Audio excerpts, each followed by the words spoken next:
coaching, performance consulting, strategic workforce planning, and strategic human resource management. Holy crap, that's a lot. She's like a superhero on steroids. Shelly, although superheroes don't really need steroids, do they? No, sorry, I digress. Shelly is a Washington State native and loves spending time with her husband Mike and two kids, Madison, who is 13, and Tyler, who's 10. Let's give it up for Shelly, please.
We used to talk about things like in 2020, you You guys realize 2020 is like, almost, 7 months away now? Yeah, 2020. So future work is 2020.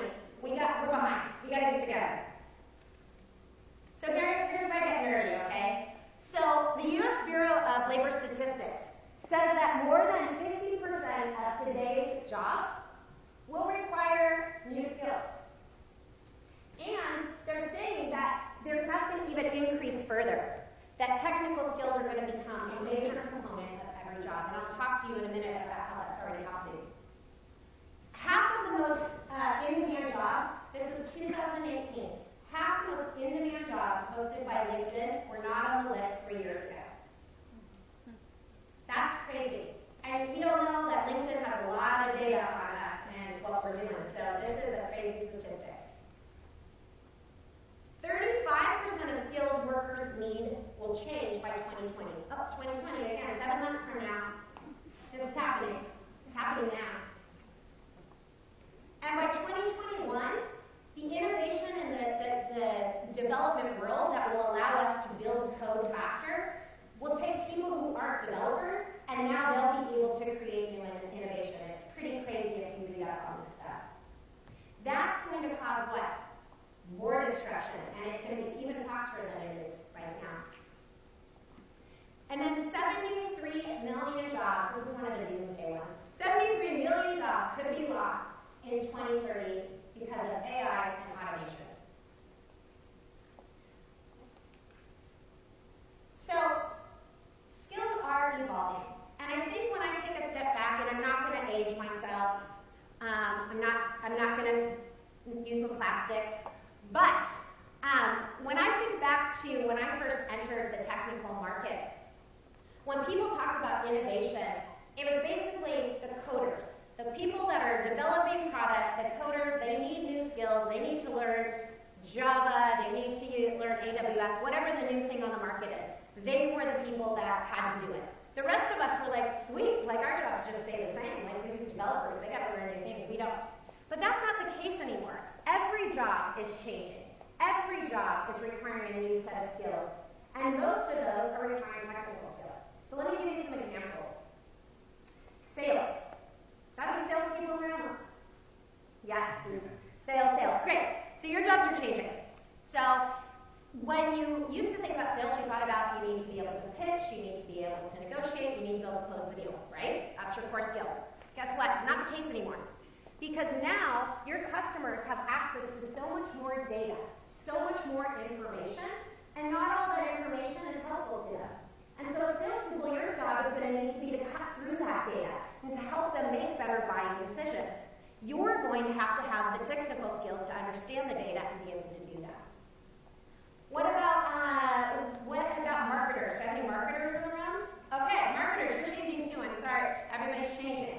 So the world between marketing and sales, my salespeople, my marketers, your worlds are morphing. Sales jobs are being lost to marketers who now have snazzy technical skills that can push out buying decisions for people, and they can do it online. They don't even need to talk to a salesperson. And so marketers are going to need to get more technical in nature to cut through all that noise that those customers are getting to put the right products in front of them and help those deals. And then all of us in this room, we are customer-facing in some way. We might be internally customer-facing, we might be externally customer-facing, but we service people. Our jobs are changing too. We have to learn skills like empathy. All this data that's coming at people, we have to be much more empathetic to understand how chaotic and complex this can feel to someone. And we need to become data interpreters. We need to be helping use that data to solve complex problems for our customers, internal or external. And we need to be able to help them so that we can drive adoption, we can drive stickiness with our customers and keep them coming back. And that is true in the learning space too, and we'll talk about that in a minute. So I've spent a lot of my time, probably over the last 2 years, talking to senior leaders at different companies, at different industries, all the way up to the C-suite, asking them, in this age of digital transformation and digital disruption, what do you think we need in order to help propel that change forward and, quite frankly, stay employed and in business? And every single one of them, it doesn't matter if they're in a sales role, they're in a CEO role, role, they're in a technical role, said that we all need a core set of human skills. Human skills, get this, you guys are going to get excited. Human skills like resilience, growth mindset, learning agility. Those are no longer the soft, squishy things that we used to ignore when we brought it to the table. Now they're the things they're saying we need. We need to propel forward. So this is kind of exciting. My ears are perking up. But getting to this agility, this ability to learn new things, it's not going to happen overnight. We have to change mindsets. And that is both individual mindsets and cultural mindsets. So we can't just rely on telling people, these are the things you need to learn, because we know that doesn't work. No one wants to be told anything. Instead, we have to teach people. We have to be intentional about this. And we have to show people through teaching, through learning, and through experience. And if you don't believe me, if you think, oh, you don't believe me, and you think, okay, she's just some hoed-up girl from Seattle, if anybody knows Jacob Morgan, he's like a genius in the future of work. And he basically couldn't have summed up better what I just said in one paragraph. But he says that the means that you have to have, this means that knowledge and experience, those technical things, the job role things that you've always relied on, are not what's going to propel you forward. But that it is your ability to learn new things quickly and apply them to new situations. That the commodity is these human skills. These things that robots, these things that VR, IR, all the R's can't do. That's us. We can do this. So what?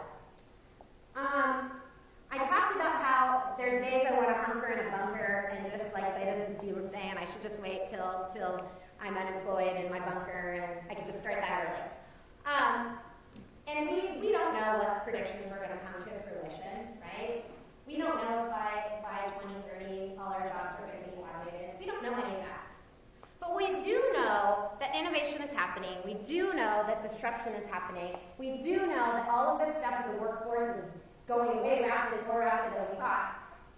And we have to decide, are we going to be a community that sits around and just hopes that we can rest on our laurels and life's going to go well? Or are we going to take some risks? Are we going to try some things in the face of unpredictability? Are we going to be agile? And are we going to adjust when those things don't work? And so I'm going to share with you, because I think it's really important not to just take statistics and do nothing with them. I'm going to show you some practical things that my team, where's my team? my global team couldn't be here, I couldn't fly everybody up, but my Bellevue-based team is here, so thank you. I'm going to show you some of the things that we're doing that is making all of those statistics practical application. So I'm going to talk about kind of 4 core enablers to the new world of work for us. We'll talk about meeting the learner where they are. We'll talk about reimagining the learner experience, creating a culture of practice, and measuring and adjusting at critical chains of impact. So let's talk about meeting the learner where they are. This is an important one for me. So Erin said it earlier where she said, does anybody ever, I can't remember the exact word she used, but basically feel like you're an imposter in the learning world. Okay, I feel like I'm an imposter. I didn't grow up in the learning space. That I happened to get a job in learning and running learning, but that's not my background. So some days I feel like I'm an imposter. And so I'm going to touch a little bit, and I'm going to touch on my HR friends in the room, and hopefully you won't be offended because I was an HR person too, and I still am. But I think where I'm talking about here, when I'm talking about meeting the learner where they are, that a couple of things. One, we need to be building learning programs, especially ones that are focused on learning agility, growth mindset, resilience, emotional intelligence, into the flow of people's everyday work. What I mean is that we need to create environments that meet the learner where they are today, so that they can learn the skills that get them where they are tomorrow. And we do that by partnering with our businesses, understanding what that transformation at a business level needs to look at. We need to look at current state and then future state, and put the right learning interventions in functionally to make sure that people are moving forward. So when I talk about what I think we do sometimes in the HR and learning field, is that I think that we oftentimes have an idea about what people need to learn. And because we have that idea, we try to create programs and think it's going to be really exciting for people, but we don't create a compelling case for change. We definitely don't meet them where they are. We put it on top of all the other shit that they're doing in their job, and we expect that they're going to want to learn it. And guess what happens when they don't want to learn it? We mandate it. We say it's highly required that you take this training. And guess what we're doing to ourselves in that own instance? Can anybody guess? We're going against everything we just said. We need to teach learning, agility, and growth mindset, yet we're forcing people to learn. That's not teaching them what we need them to. And so meeting them in their current place of where they're at and teaching them how to learn within the world they live in is going to make it much easier for us to build those skills that are most critical, those human skills. We need to reimagine the learner experience, and it's exciting because it sounds like from several of the speed topics, you guys, these are on here, like this reimagining the learner experience. So we need to think about the fact that learners want consumer-grade experiences. They want to feel like it's effortless to learn something. They want to be able to gauge, collaborate, come back to things.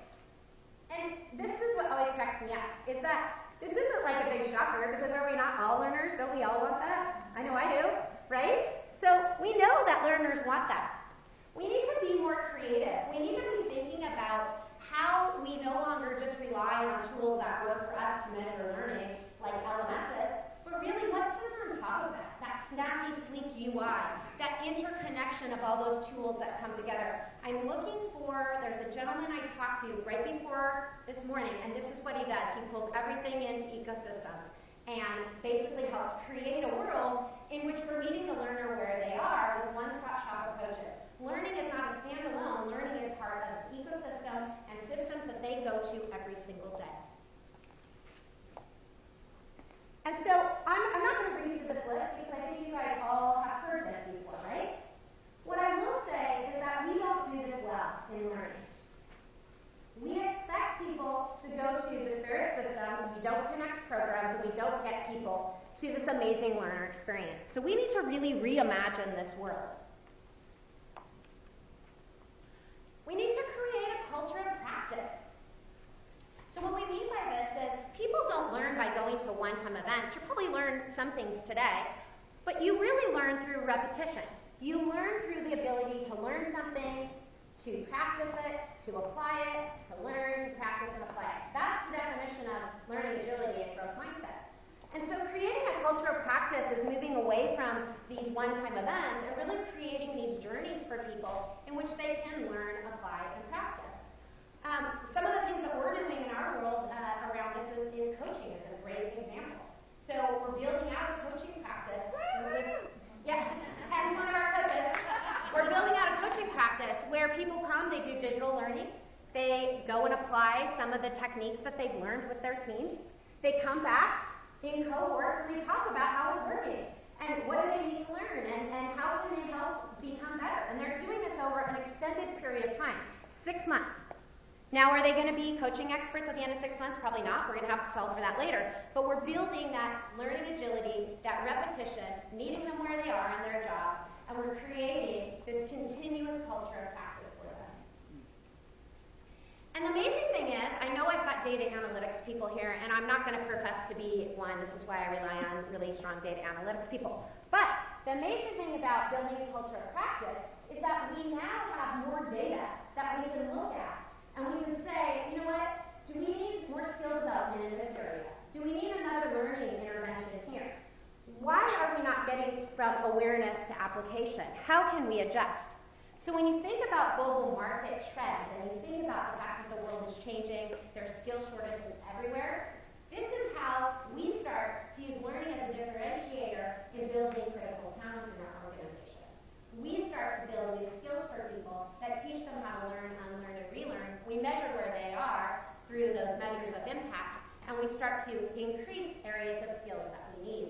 We start to build a different workforce than just having to recruit people into the organization.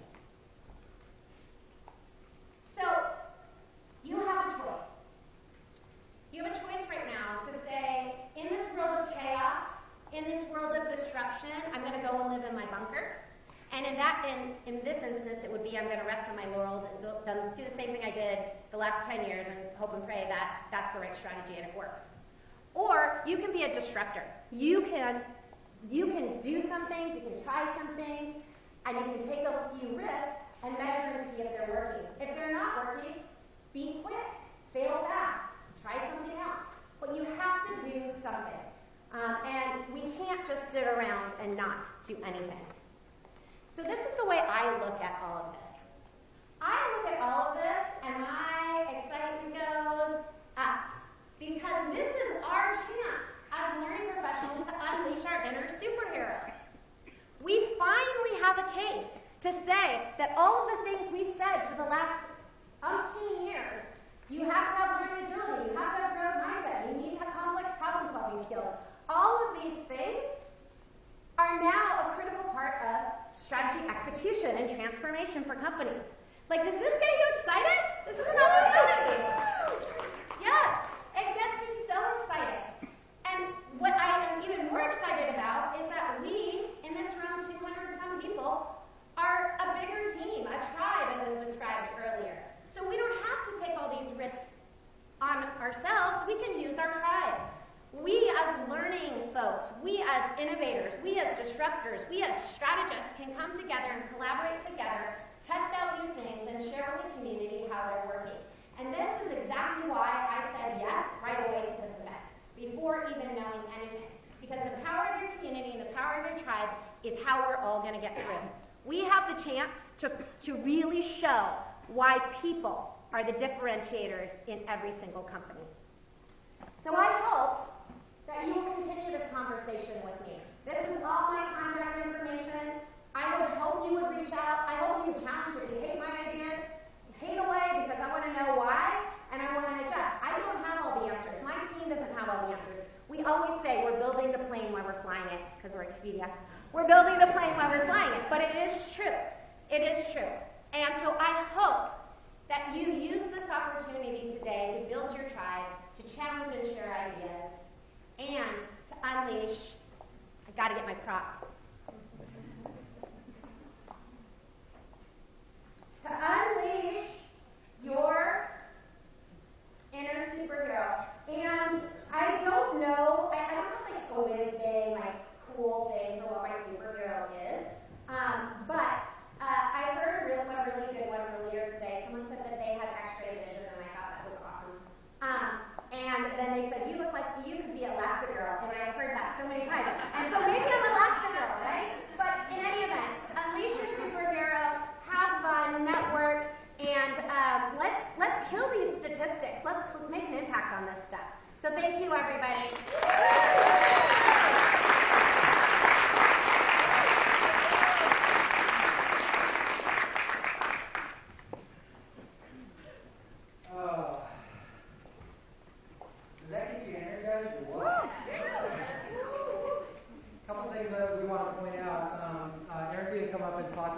Speed learning, but I want to point out a few other things. Here's some job dots in case. So if you're looking for a job, you want to put a green dot on your badge. If you're hiring, you want to put a red dot on your badge. So that way we can kind of identify who's in the market, who's hired, that sort of thing. Again, trying to helping out through the community. If you didn't get a raffle ticket, come up and grab one. The small side goes in here. The big side is yours. It's kind of hard to read the numbers, but we've got a raffle later on this afternoon and tomorrow. Tomorrow's the big prize, by the way, for that. The other thing is you can do this during breaks, during lunch, this sort of thing. Also take some dots, and you want one dot per poster. If you haven't done it, is go through and read some of the dot for your thoughts posters and put where you think they are. At the end of the day, I would encourage you to come back and look at them because it's a really interesting thing. When we ask questions about things like considering cultural agility, where are we at? This is, you can see we're kind of all over the board, but then we see other things where we think about our jobs and how they're shifting. So really interesting. We've done this, we did do it last year, we did it the year before, but